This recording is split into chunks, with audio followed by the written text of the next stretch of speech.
Hi everyone, my name is Alyssa Medlin and I'm here to discuss my research topic.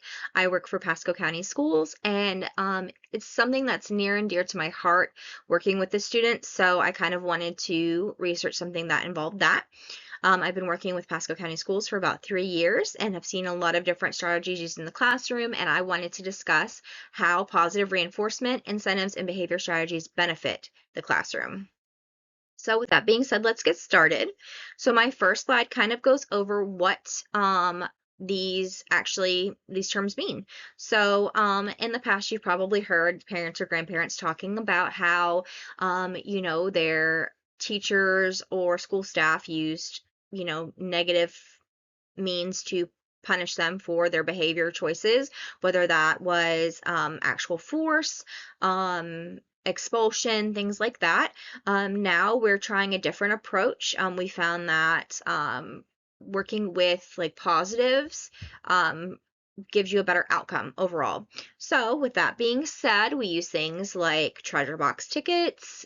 We have classroom parties where kids can earn like bubble parties, ice cream parties, things like that.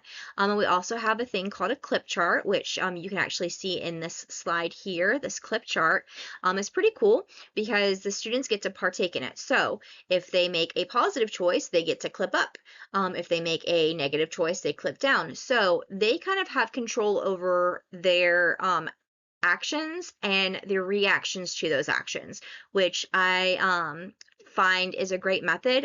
We've used it in kindergarten, first grade, second grade, and it really seems to show some type of benefit because the student wants to do what the other students are doing. So if their friends are clipping up, they want to clip up too.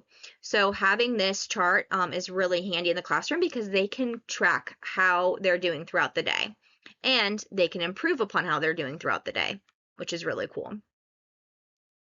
My next slide goes over what PBIS is. So PBIS stands for Positive Behavioral Interventions and Supports. It is a three-tiered system that was created, and I say created because it was almost like initiated in the late 1980s, but its practices have been implemented since the 1960s. So what that means is, bits and pieces were used, but not as an entire system. So they're kind of packaged in the late 1980s and established as a system. Now, why this is so important. So PBIS doesn't only address like the classroom behavior in itself, it addresses why that behavior is happening. So it kind of creates different like checks and balances to figure out what's going on with the student.